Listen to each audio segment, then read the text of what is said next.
a ko'ina cikin faɗin duniya. Barkanku da wannan lokaci da kasancewa da mu a cikin wannan tashoshi namu. Musbahu YouTube Kano, masu kallon mu Al'amin Sokoto TV, Jaruman Dambe TV, 'Yan Mazan Jiya TV, Dambe African News ne ko? Da kuma Damben Gargajiya TV.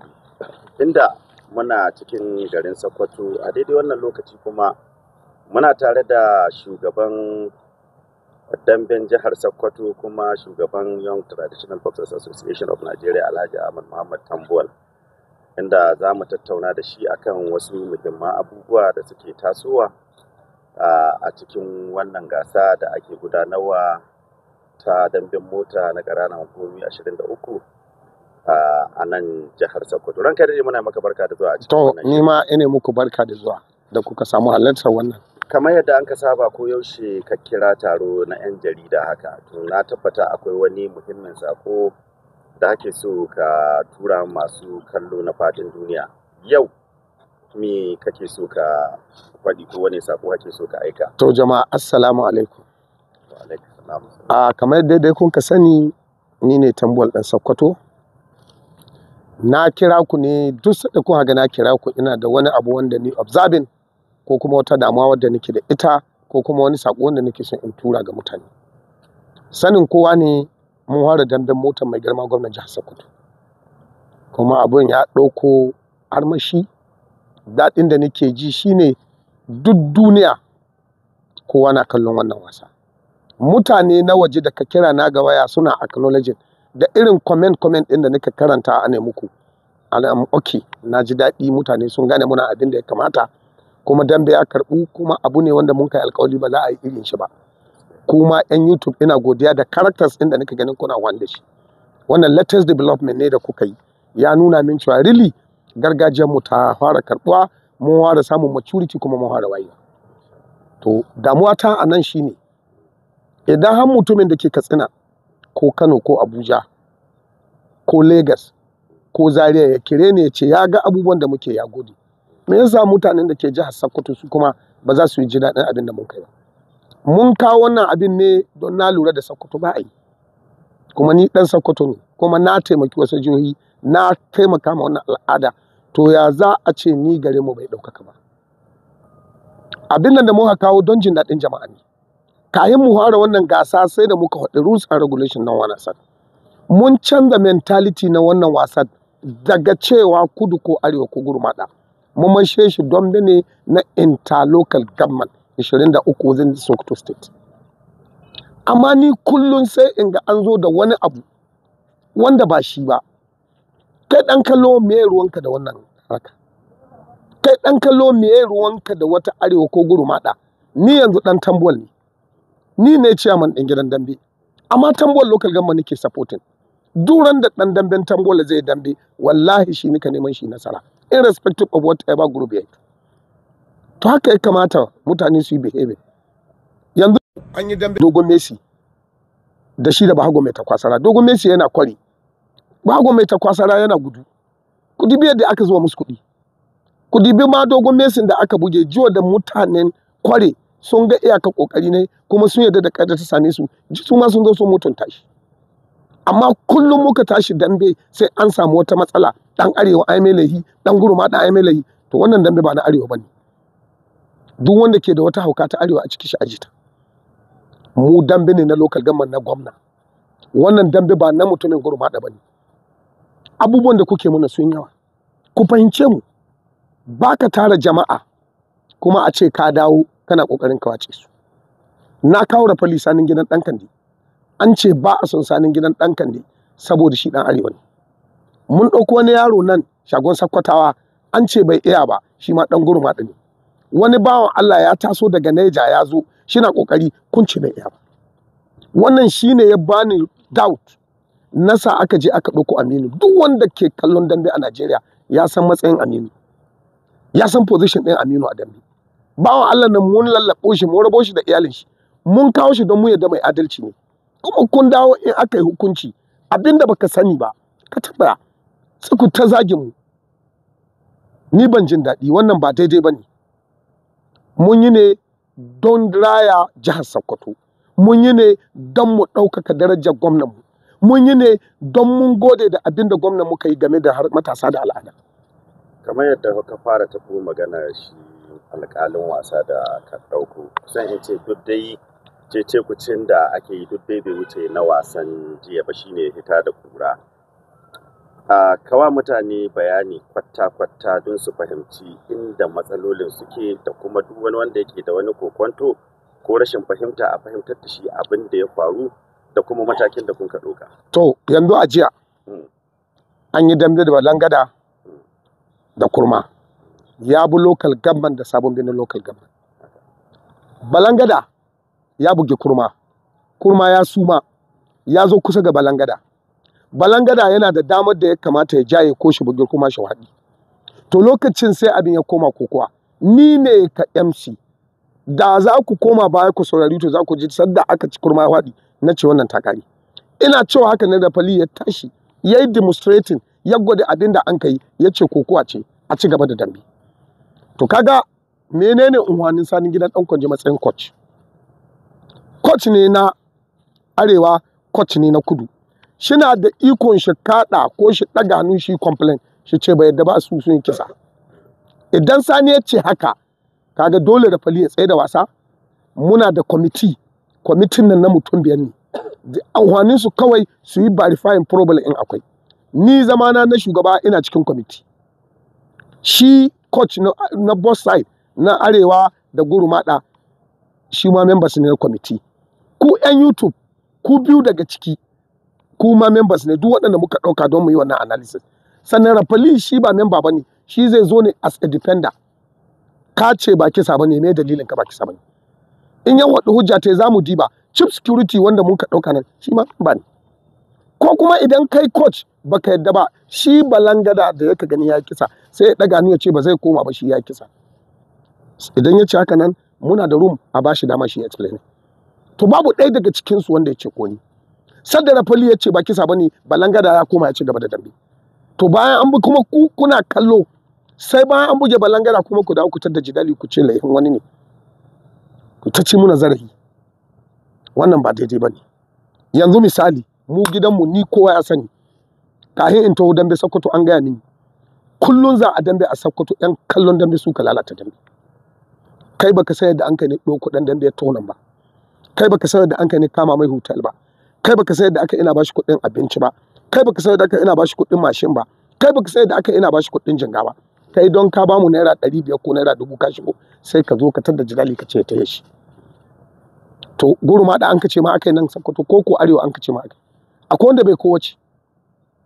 Amma misali idan akwai problem, let us be matured.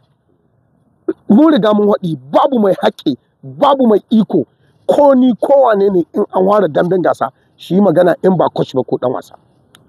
Wannan that is the principle and that is the rules and regulation. So maybe ina ganin waɗanda kamar yadda Rafali ya haɗi nan, ya ce ko kwace-kwacen ba su ma san abin da suke yi ba ne, ko ba su iya ba ne, ko ba su ta participating ga damben wasa ba ne. Sannan ba a taɓa damben wasa ba a Sokoto. Ba a taɓa ba, wani ma haɗa min cewa dambe guda an kawari na rago shi ma ba a ƙare shi ba. So yana da kyau ku fahimce mu, muna iyaka ƙoƙarin mu mutane ne ɗan adam, muna kure. Idan an samu kure ba da faɗa aka mai da kure. Yanzu bari in baka misali. One of you jiya an hito, in ma akwai matsala ku 'yan YouTube ba ku da ikon ku yi magana.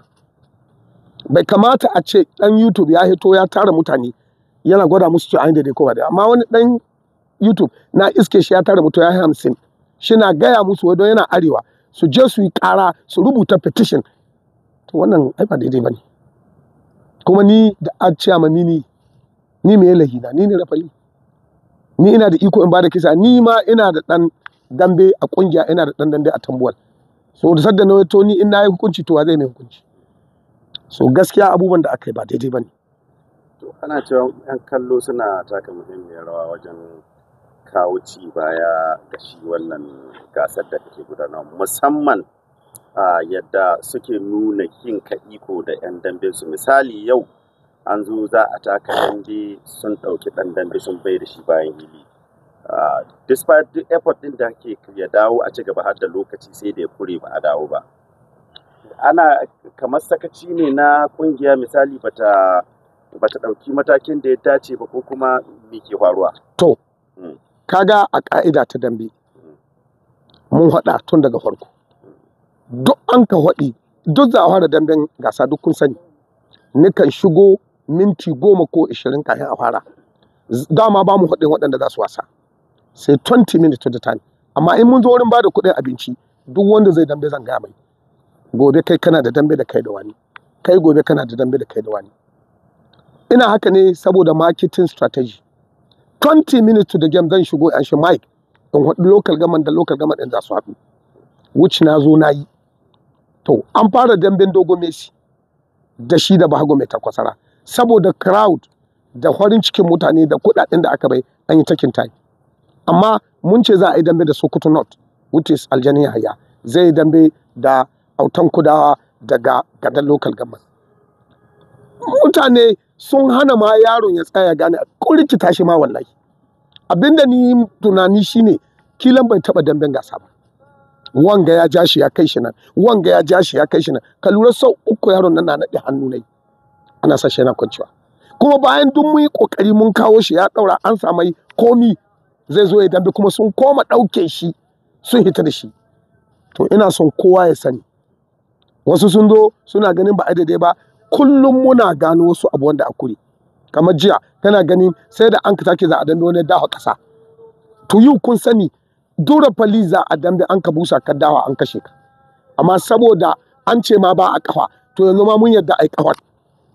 Duk abin da nika gani ya kamata a maisuwa an maishe shi, saboda na lura da 'yan kallon arewa da 'yan kallon gurumada suna da matsala ga damben gasa. Ni roƙona shine wannan dai na sha waɗi ba damben arewa bane, ba kuma na gurumada bane, ba kuma na kudu bane. Dambe ne na local government. Don Allah 'yan kallon damben Sokoto ku rabu da mu mai damben mu. Kamar wannan magana da kai ta ƙarshe na ɗan dambe ya dafa ko ya yi wani abu kayan abin nan, ba a ganin haƙƙi ne na ƙungiya ta ba su orientation mai kyau? Babu wanda bai, ai nan ba magana mun yi musu wannan, ba magana ƙungiya ba ce. In mun ka ce mu bi abin da a daidai ba za a yi damben ba. In mun ka ce mu zama strict, saboda wani bai ko sani ba, ai mu ba mu da matsala da 'yan dambe, kuma 'yan dambe ba su matsala da ƙungiya. Ku 'yan YouTube ba mu da matsala da ku. Criteria da principles da guideline da rules and regulation ba mu saba ba. Har da wani constitution an ka bani, I adhere to it. Babban matsalar mu shine 'yan kallo. Yanzu ɗazu bayani ne nace to kun ga bai kamata a ce za a dambe ɗan dambe ya tayate ba. Ƙarfe 6:40 dare yayi. Sai nace to na dakatar da wannan wasa sai gobe. Mutane na hitowa kuma suna cewa na ci amanar su. To na ci amanar su da ni ne. Abinda nake son mutane su gane, kaga shekaran jiya damben harko mun fara shi da wuri, aka yi kisa 2 da wuri. An yi musu dambe ya kai 8, kuma sun zauna sun ce kuma ba a yi dambe ba. To ba mu san abin da za mu yi ba. Wanda dukka sun ci gaban mu yana son ya ji daɗi, yana son al'adar ta ɗaukaka, to don Allah shi ba mu goyon ba. Idan kuma ka san faɗa zai kawo ka, to ka sani you are not on your own. Muna da security personnel ciki har waɗanda tunanin ka bai baka ba. Da mu bari ka haddasa muna yau kaga mutum biyu da abin da an kai jiya, duk waɗanda ya magana na suna to ni ce ba su shiga. Da ticket ɗinsu ni shiga kuɗin su ta su. Mutum ya yi 80 an ka zo ana ta roƙona kuma. To ni ba kuɗi ya kawo ni ba, kuma ba kuɗi ni toso ba. Ni garinmu da jihanmu da gwamnanmu su ni taho in yi promote. Kowa ya san ni a Katsina, kowa ya san capacity na a dambe, kuma kowa ya san abin da nika a dambe. Ba ina ma dambe wannan abin bane don ina son in samu kuɗi a ciki. Ni abin da raina ka so ne, kuma abin da ka taimaka ma mutane ne. Don yanzu in ka diba kanin wanda ka cin abinci wurin ga da masu sana'a sun yi mutum 300 ko 400 ko 500. Kullum mutum 5,000 na taruwa nan. Masu mashin, masu nama, masu ruwa, masu rake, su 'yan damben, su masu hotel, suwa, kowa is benefiting, including ku. Kowa is benefiting. So ya kamata mu respecting juna, mu girmama wannan al'ada, saboda wannan stage na farko ne da mun ka ɗauko mu gani, can this be reality? Shin al'adar gada aka faɗi, ko mu ban ma waɗanga da kaso su ɗauke ta su mai shi su tasu, mu ban musu abin su. tunda mu ba mu iya maintaining tamu. Wannan abin ya yi yawa, ba ka iya hana komi, babu mai iya hana komi. Ma asaba min musibatun illa bi iznillah wa man yuminu billahi wahdil qalbahu wallahu samiul alim. Ƙarya kake, abinda duk Allah ya kaddaro babu mai iya canza shi. As a human muna iyaka kokarin mu. Yanzu gobe tambol za ta yi wasa, to in an buge tambol sai in haɗe mutu. Amma dai duk abin da zan yi in ji daɗi in ta yi zan yi. So amma ni ba zan yi faɗa ba, kuma ya kamata mutane su fahimci abin da muka yi. Wallahi tallahi ni bani da interest na kowa, wallahi babu wanda nika goyon baya. In tambol ta samu fine, na ji daɗi. In ma bata samu ba, na san Allah bai kaddara za ta samu ba. Ba ka tara mutane kai faɗa, ba ka tara mutane kai samu problem. Sai iyakar security personnel inda ni zo ni zauna da su, ni rubutu gabansu, ni alƙawla gabansu, kuma sun kauda mai abin da ya kamata. Ina ta ƙoƙari in maintain wannan. So jama'an mutanen jihar Sokoto, don Allah ku bari a yi mana dariya. Ba haka aka soyayya ba. Soyayya ita ce in an yabo ka tsaya ka bincika. To yalla bai kai magana akan dokoki wanda a baya batunka da kai na kan cewa da babu kafa, amma yanzu a bayananka an ce an dawo da kafa. To kafar akwai iyakaci inda aka iyakace ta za a buga ko kuma ya abin yake? To kaga yanzu kai wannan tambaya da kai ka nuna min ka san abin da aka ce madambi. Wannan is one of the most important tambaya da ya kamata a ce na samu gare ku. Kowa ya san yadda aka kafar dambe. Duk kawar da za ka yi mutum in ta wuce nan ta yi ƙasa nan ba mu yadda da ita ba. Amma ka buge mutum nan, ka halbi mutum nan, ka halbi mutum nan, amma duk abin da ya kawo nan zuwa ƙasa is not allowed. Domin wanda duk ka taka haka ka shure shi, kaga ba ji mishi ka kaso ne. Amma in ka yaɗa ma mutum ita nan ciki ne, tunda ai kana bugu ne da hannu ga ciki, is allowed. In ka buga ne is allowed. In ka buga ne ko ina kai mai kawa, in dai ba ta cin zarafi ko ga al'aurar shi ba ko ga jikin shi na ƙasa, to wannan ba mai yarda da ita ba. Menene hukunci na wanda ya saba wannan doka? In mun ka ga hukunci, abinda ya sa ban son haɗin hukunci, most of the time it creates something. Idan ya yi aka samu objection ko protest da wanda ya yi wannan abin, tun da mun ce ka yi, to za ka ga abin da zama. A ran kai daɗe, kasantuwar kaya bayani na matsalolin 'yan kallo da ake faruwa da su a wannan gidan. Wanda za a ga 'yan kallo ana iya a zo za a taka dambe, ɗan kallo ya kira ɗan dambe ya ce mai kakka ya dambe, bayan abokin nan mai shahaya na da hannu. Shin kuna da niyyar ɗaukar wani mataki akan haka don wannan a wurin damben kasuwa ne kake magana ko a damben gasa? A wurin damben kasuwa da na gasa. Ni ka san iyaka kokari na, muna tare da kai gidan nan. Babu wani ɗan kallo da isa hana ɗan dambe ya dambe. Idan har ɗan kallo ya yi kungiya, ya yi ne da kawo ka to sai ka taka. Duk ɗan damben da ya taka dambe, wani ɗan kallo ya ce mai kashi, to wallahi shi na wani gidan nan. An yi ɗaya, an yi biyu, an yi uku, an yi hudu, kuma duk na ƙaryata mutane an zo an yi dambe. Amma shi damben gasa wannan ba a ko magana, babu wanda isa yana yi. Ni ban ko kawo damben gasa wani ya hana. Soyayyar da kuka yi ma 'yan wasa ta yi yawa, har kuna manci abin da an daidai. Shi ne ni complaint ɗina. A ranka ya daɗe, yanzu an yi wasa na kasuwa tsakanin shagon bahagon jirgi da na fala, wanda shi wato akwai shi wani ɗan wasa a bayan fili a wutan ƙirgire ya taho da gudu, an ga alƙalin wasa ya ɗaga mai red card. To wannan red card ɗin ranka ya daɗe ya yake ne don mutane su. Good, kaga kun san cewa ya taɓa yin haka nan, ni ba a raba min dambe. Ya taɓa sheku a raba dambe tsakanin autan balangada da sarƙa. Ni sheku ni riƙe shi inda aka buge sarƙa. To yau ya sake, saboda wancan da ya ba wanga rafali ba ne. Da ya yi ina tsaye rafali ya sheku ni ci tubarin ga hukuncin da zai. Ya ɗauki red card ya bashi. Na anshi microphone ni ce ma autan FBN shi hita. Ni escorting autan FBN ni hito da shi. Kuma na hana ma autan FBN kuɗin abincin shi da nika bashi. So wannan shine hukuncin da mun kai mai, tun da ba damben official bane. Kuma ya roƙe ni, ya ce min wallahi bai san dalilin da ya sa wannan ba. Amma ga lokacin ba mu da wani abun da za mu yi. So an ba shi red card, kuma red card ta yi banin ɗine ga shi wasa, mun yi banin ɗine ga samu abin da zai samu kuma mun hana mishi kuɗin abinci. So akan autan Ebiya wannan shine matakin da muka dauka. Wanda ya haka a wurin damben gasa automatically ya disqualifying kai ne. Ka san da na ce ba a shigowa sai wani ya nuna min cewa in ba ni son yanzu ni da Atambuwal sai ni ga ina jin tsoron dan gudu. Ana iya sheko ana yi kawai in shiga daga Tambuwal. Idan na ta kai banin gudu ai bukata ta biya. To shi na samun ka dakatar da wannan. Akwai mai wata tambaya?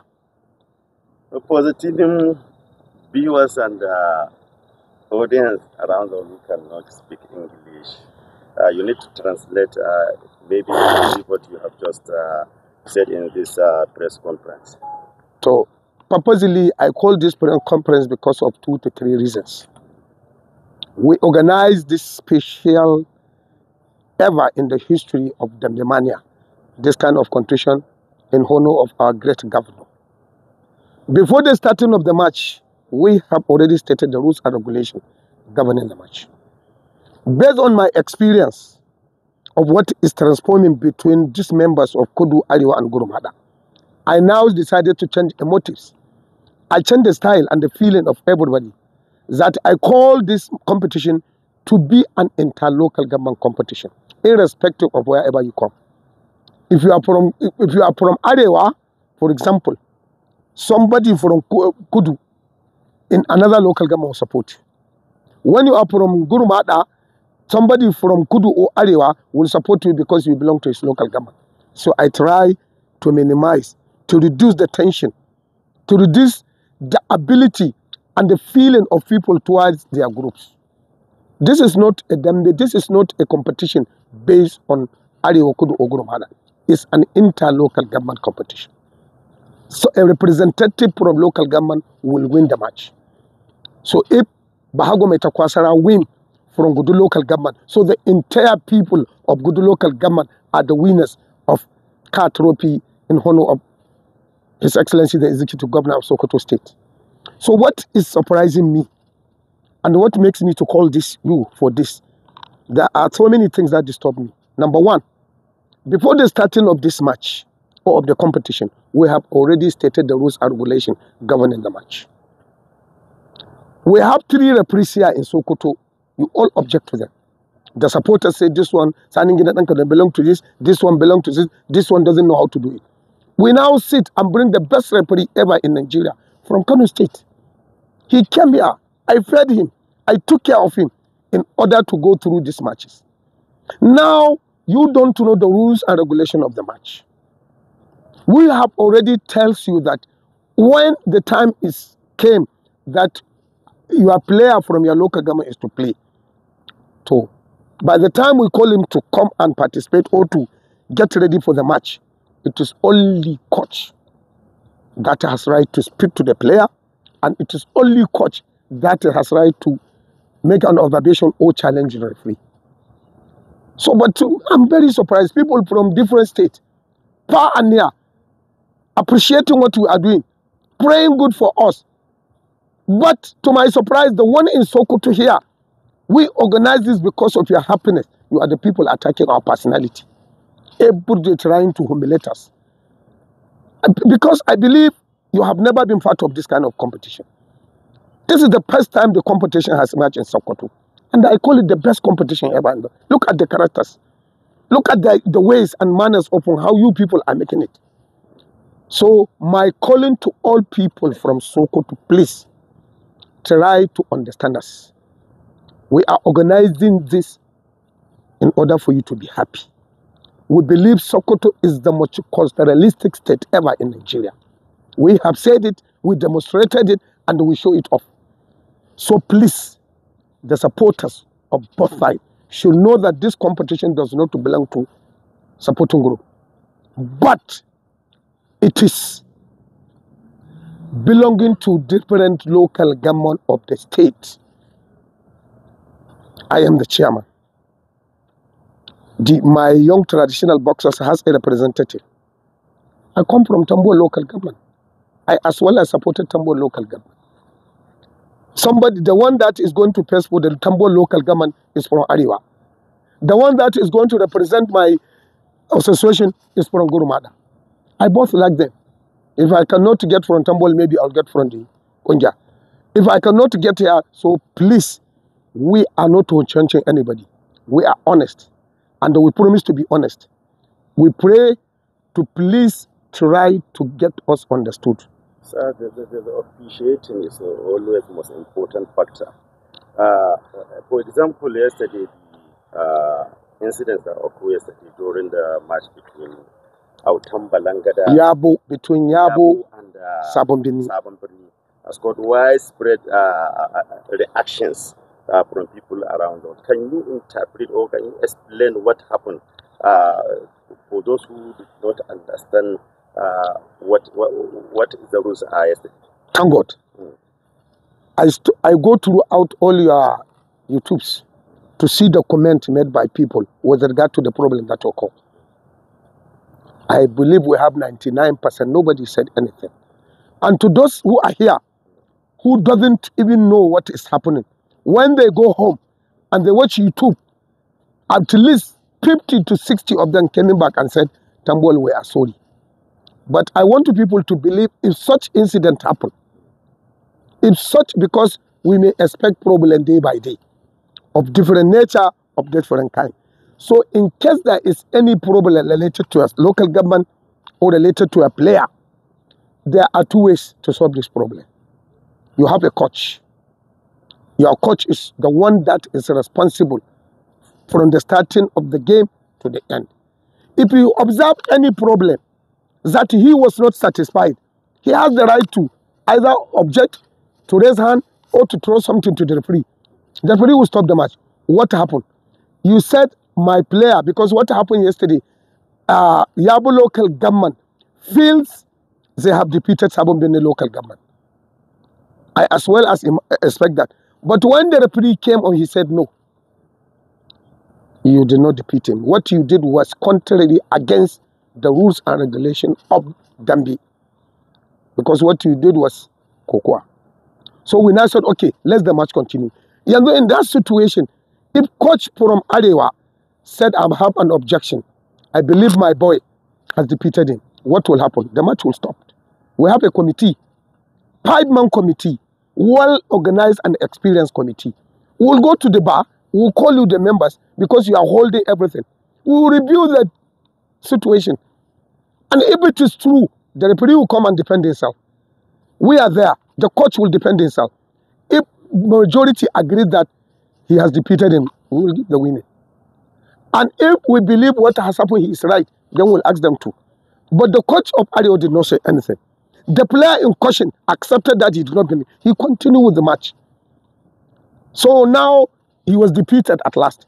And he now come back and be complaining, abusing us, telling even some of the supporters were even calling the athlete, say, if you are from Arewa, come, I will give you 110,000 to leave the town. So if they leave town, who lost? Are you the one that to bring them here? Apart from that, how many I paid them? No participant player. I repeat, no participant player that will receive not less than 15,000 daily in this competition. You are talking about giving them. I paid for their hotels. I give them PD money. I transport them. Even today, somebody brought me a medical bill of 18,000. I paid. And if I tell you his sickness, it's not even part of what transformed me. But he is under me. He came here for me. If there is anything happen to him, I am his father and his mother. So it's my responsibility to take care of him. Last question from me. As you indicated just now, the supporters in Sokoto, let's say their behavior, their manners, they always like they are the major cause of the problems you are having now. That's absolutely right. Sometimes whenever a boxer is defeated, they used to rush into the and look at that kind of immaturity. Yes. What will you do to curtail this kind of... You see, if you see what happened for our first match, when Wamoko defeated Tangaza, the people of Wamoko have very, very well. They went into the arena, they meet their player, they separate money on him to the extent he has even forget to come and collect speedy money.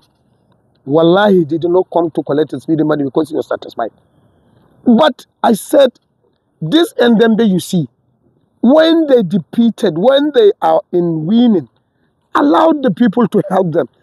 To the shame and stupidity of what happened today at Dogon, at Metakwasara, Bago Metakwasara, people that came in to celebrate are the people stealing the money that people spray for him. It is immaturity. Allow them to get whatever they are doing. What you see them receiving now is what they used to help their parents, their wives. Some of them are married. Some of them are having parents who are dependently on this. So please, if you know that when you are a player, either from where, emerge the winner, stay outside and celebrate. We only respect those who came in to give them something. So please, and please, I'm begging, the manners, the behavior, the attitude in question by the supporters is not satisfactory. Let's what is happening, like is it because of insufficient security personnel, or what is happening really? Wallahi, our security personnel are doing their very well things. It is just the behavior and manners of the people. How can you control them? We are trying our best. We will put more effort by using the enlightenment. By inshallah, tomorrow you will see changes of what we are going to do between me and the securities. I want you to classify and identify what happened today in Autan Edbeard. How did you come to separate the boxers? Oh, you know my rules and regulations, and there are regulations here. When there is fighting between two people, no player has right to come and help, irrespective of whether if he is going to be defeated or not.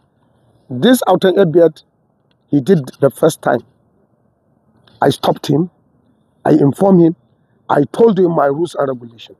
I even refused to allow supporters to go and separate them. So today, another episode happening. He was there when he saw one of his brother is in trouble. He ran toward to separate him. We stopped him. So after the stopping of the match, the referee gave him a red card. After the referee gave him a red card, I now collect the microphone. I asked him to leave the arena immediately. I am the one that escorted him from his bench down to the outside of the arena. And I promised him before anybody that I will not give him his feeding money for today, to serve as a punishment to him and to be a warning of others who have the intention to do that. Whenever a red card is shown to an athlete, it means that he will miss either 3 matches, or does this affect his participation in this competition? This what is no. It's not a if it is a competition, because he from Unja, wallahi you are lying. Nothing will happen to this competition. But his behavior and manners throughout the game is I refuse to give him feeding money. And this is the worst in life for Ndembe. Look at Bahago Metakwasara today. Look at the money he collected. You are around when he come back. I say, go away. I will not give you feeding money today. What you have got is enough for you. Go. So no matter how you give it to him, if you refuse to give him that feeding money, it's a problem. And what I did, immediately I came out with him. I asked him to climb back and leave that place. And he has been begging. He said he don't know how he does that. And he promised me that he will not do it again. I said, no, go away. I will not listen to you for this.